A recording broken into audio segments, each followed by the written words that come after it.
Professor Sarin, you're a professor at Yale Law School?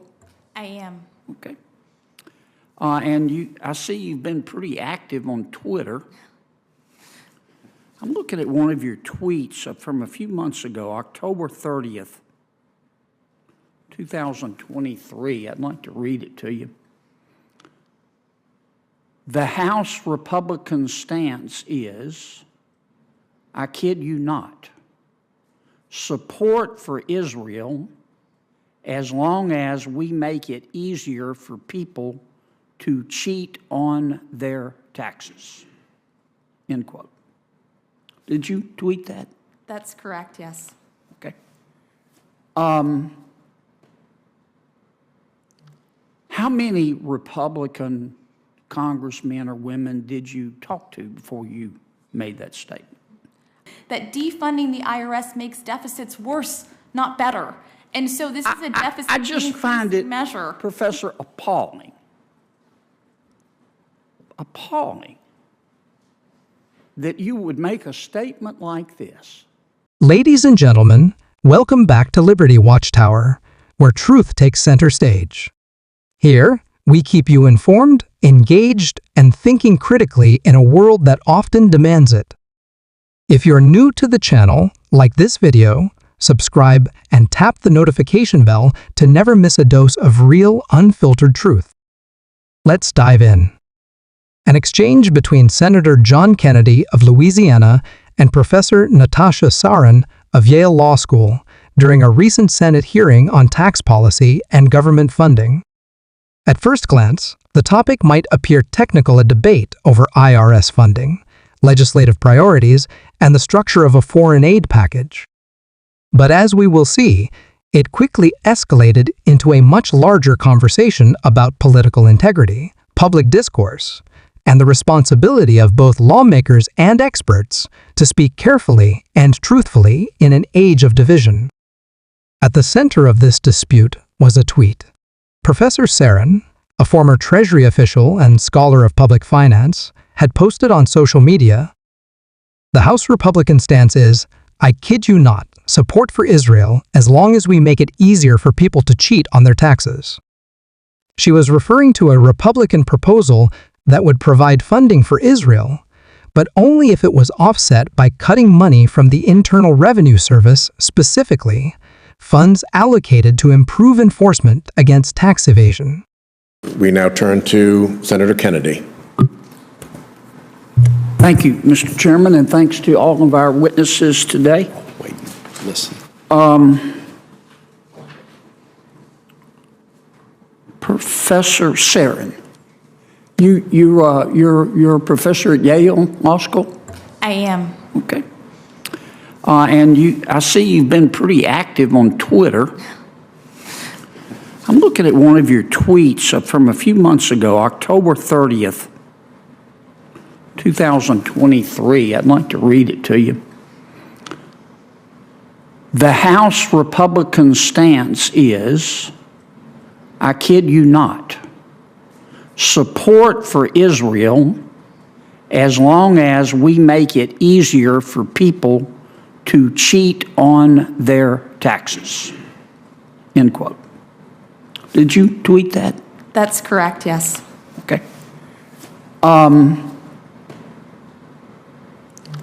How many Republican congressmen or women did you talk to before you made that statement? I was reacting to the fact that, and we've talked about it actually. Yes, so ma'am, far but in this. first, if you could, how many Republican congresswomen or congressmen did you talk to? I didn't talk to them. I actually was just reacting to the legislation that was proposed. You didn't talk to any of them? No, sir. Before you said that every single one of them supports Israel only if it is made easier for people to cheat on their taxes? I actually don't think that every single one of them believes that. But that's what you said. But I do think that the legislation passed by the House reflects a statement of purpose that in order to support Israel, it's important but I'm looking at what you said. Allow what your taxpayers to be able to cheat on their taxes. You said that every single House Republican, none of whom you talked to, would only support Israel if it was made easier for Americans to cheat on their taxes. Now, you said that, and you didn't talk to any of them. Senator Kennedy, Didn't. I am struck by, and perhaps this is something on which we agree, that it is incredibly important to support Israel. It is also incredibly important to make sure that taxpayers at the top of the distribution we agree on pay their Israel, fair but I just share. can't believe you would say this about members of Congress. It's pretty pejorative, vicious. Let me finish. Without talking to them. I mean, would it be possible for somebody to support a reduction to the IRS budget because they simply believe the federal government ought to have a balanced budget? Would that be a fair position?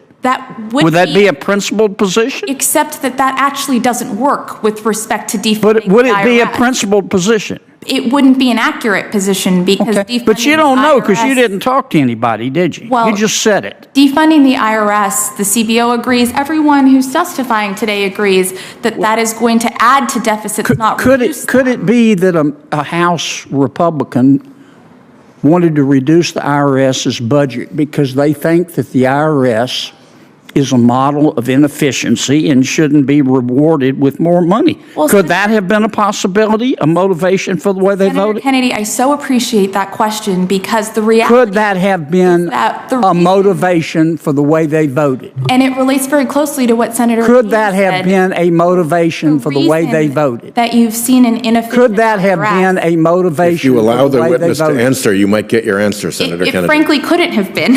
It because could or couldn't? It could not have been. How do you know you didn't talk to them? Because the reason why you've seen You an just IRS made this statement that hasn't been able. every Republican in the House supports Israel only if it has been made easier for people to cheat on their taxes.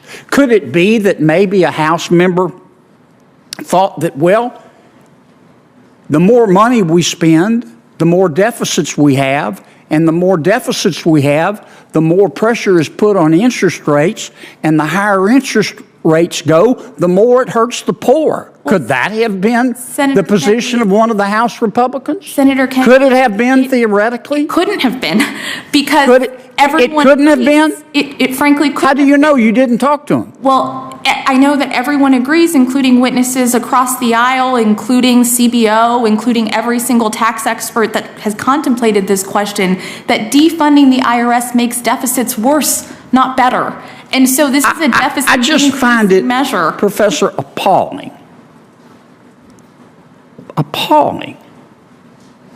that you would make a statement like this, a vicious statement like this, without talking to a single person about whom you made the statement.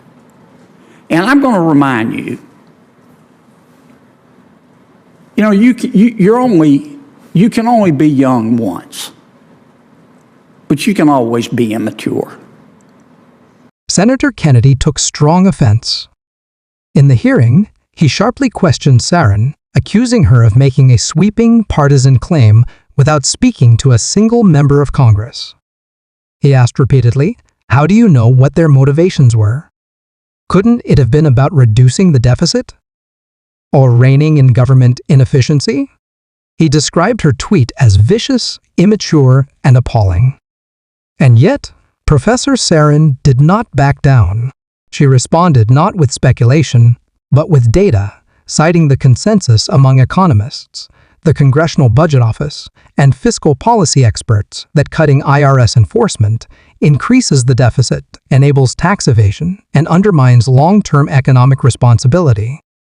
In her view, tying support for a foreign ally to a measure that weakens tax collection was not only irresponsible, it sent a troubling signal about our national priorities.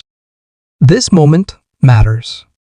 It matters not because of the personalities involved, but because it embodies a fundamental clash over truth, accountability, and how we govern. It asks, what role should experts play in public discourse? Can we criticize policy without being accused of attacking people? And most importantly, when political rhetoric strays from fiscal reality, who dares to call it out? In the end, this was more than a fight over a tweet.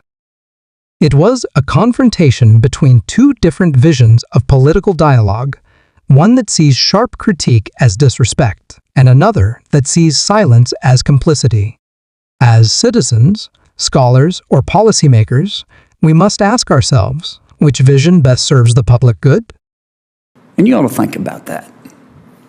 Thank you, Senator. Thank you. Let me just say that I think that the treatment of witnesses is beginning to degrade a bit here.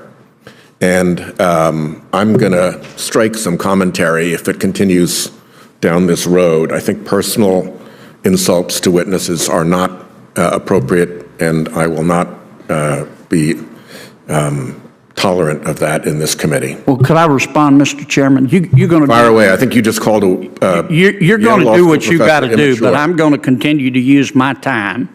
You bring witnesses as you're entitled to, and some of them are very good. Some of them have the credibility of Michael Avenatti, and I'm going to use my time when I think it's appropriate to test. And I'm going to use my authority as chairman to test credibility, witnesses' credibility. So you do what you got to do, and I'm going to do what I got to do. Good behavior in But if that is meant to bully me, you're talking to the wrong guy.